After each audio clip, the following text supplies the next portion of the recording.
बता दें कि नीतीश कुमार आज अपनी नई सरकार की पहली कैबिनेट बैठक कर सकते हैं, जिसमें बिहार के विकास को लेकर मंथन किया जाना है कि किस तरीके से बिहार को विकास की राह पर और आगे बढ़ाना है। तो 9वीं बार बिहार के मुख्यमंत्री बने हैं नीतीश कुमार। आज नई सरकार की पहली कैबिनेट बैठक संभव मानी जा रही है।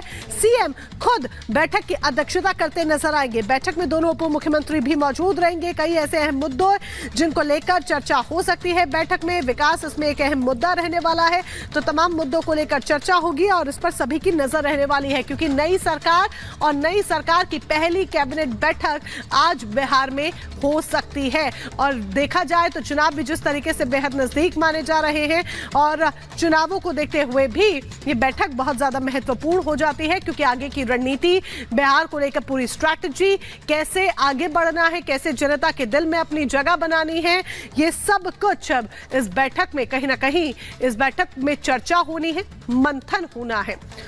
तो बिहार में 5वीं बार एनडीए सरकार की वापसी हो चुकी है। रविवार को सीएम पद की शपथ लेने के बाद नीतीश कुमार पर वापसी बात कर रहे हैं, तो वहीं बीजेपी कह रही है डबल इंजन की सरकार विकास के रास्ते पर आगे बढ़ेगी।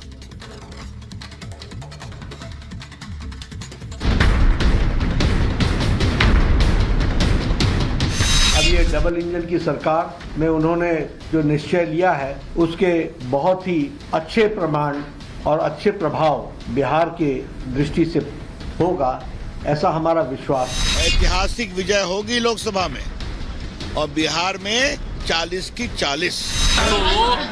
छुट्टी मिल गई, जहाँ थे वही फिर आ गए। बिहार में 5वीं बार एनडीए सरकार।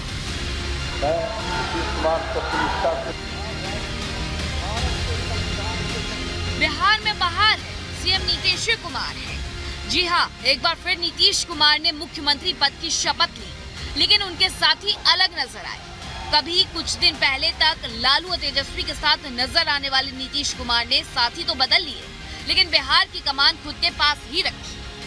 पहले भी थे, अब बीच में कहीं गए और फिर इधर हमारी पार्टी के लोगों को ये लग रहा था तो ये तय हो गया और अब सब दिन के लिए हम लोग एक ही साथ रहेंगे जो शुरू से थे। नीतीश कुमार ने आरजेडी को छोड़ बीजेपी का दामन थाम लिया और 9वीं बार बिहार के सीएम बन गए। तो बीजेपी से 2 डिप्टी सीएम बनाए गए। इसके अलावा 6 और विधायकों ने मंत्री पद की शपथ ली।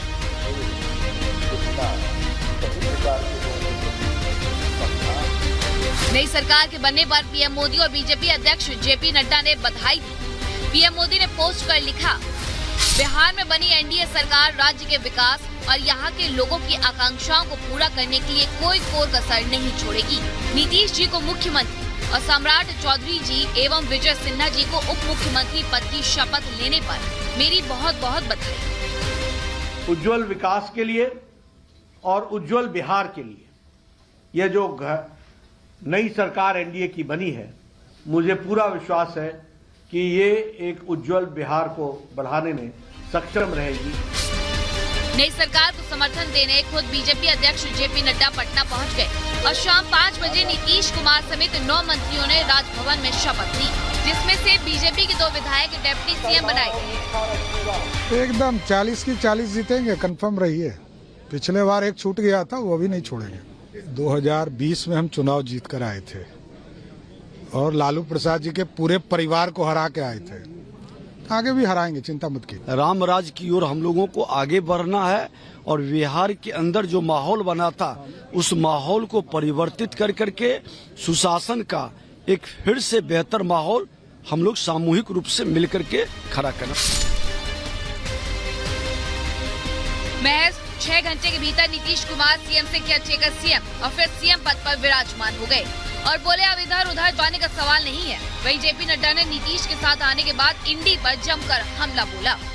हम काम करते हैं, इसी काम को आगे बढ़ाएंगे, तो इसी में हम लगे रहे तो मुक्ति मिल गई। जहाँ थे वही फिर आ गए और अब इधर उधर जाने का सवाल नहीं। ये इंडिया अलायंस कोई और अलायंस नहीं था, ये अलायंस परिवार बचाओ अलायंस था। ये अलायंस प्रॉपर्टी बचाओ अलायंस है। ये अलायंस जिन लोगों ने भ्रष्टाचार किया है उनका जमावड़ा है, और ये अलायंस तुष्टीकरण को बढ़ावा देने वाला अलायंस है। बिहार के जरिए बीजेपी ने न सिर्फ इंडी का सफाया कर दिया, बल्कि ऐसा गुड़ा गणित बिछाया कि लोकसभा चुनाव के लिए पक्की बिसात बिछा दी है। बीजेपी ने अपने घटक दलों को मंत्री पद की शपथ दिलाई। शपथ लेने वाले 8 मंत्रियों में से जेडीयू और बीजेपी के 3 मंत्री, जबकि एचएएम से एक संतोष सुमन, एक निर्दलीय विधायक सुमित सिंह शामिल है। अगर जाति के हिसाब से देखें तो मुख्यमंत्री समेत 2 कुर्मी, 2 भूमिहार, एक राजपूत, दलित, कहार, कोरी और यादव हैं। बीजेपी के इस फैसले से एनडीए पार्टनर भी पूरी तरह संतुष्ट है और कह रहे हैं अब बिहार में सिर्फ विकास की बयार बहेगी। अब तेजस्वी जी अपनी चिंता करें, खेला क्या बाकी है। आज उनके घर में चूल्हा नहीं जला होगा, यही खेला बाकी है। बाकी बिहार के लिए बहुत अच्छा है। मैं मानता हूँ कि बिहार सिर्फ खेला में ही ना उलझा रहे, कार्य भी अब करे, कार्य करने का भी समय है। मौजूदा अगर आप समीकरणों की बात करें तो उस हिसाब से तो मैं मानता हूँ कि 40 की 40 सीटें मौजूदा जो अब परिस्थिति बन गई है एनडीए की, शंका हम लोग को पहले भी कभी नहीं थी, बट अब ये है कि अब जीत के मार्जिन हर सांसद के काफी ज्यादा होंगे। नीतीश कुमार ने एनडीए के साथ आने से जेडीयू और बीजेपी नेता खुश हैं और जमकर जश्न मना रहे हैं, आतिशबाजी कर रहे हैं। पटना जेडीयू दफ्तर में तो पीएम मोदी के साथ नीतीश की तस्वीर वाले पोस्टर लगा दिए गए हैं। अब देखना यह है कि बुरी तरह चोट खाए इंडी गठबंधन अपनी सियासी जमीन बचाने के लिए क्या जुगत लगाती है। Bureau report, Republic Bharat.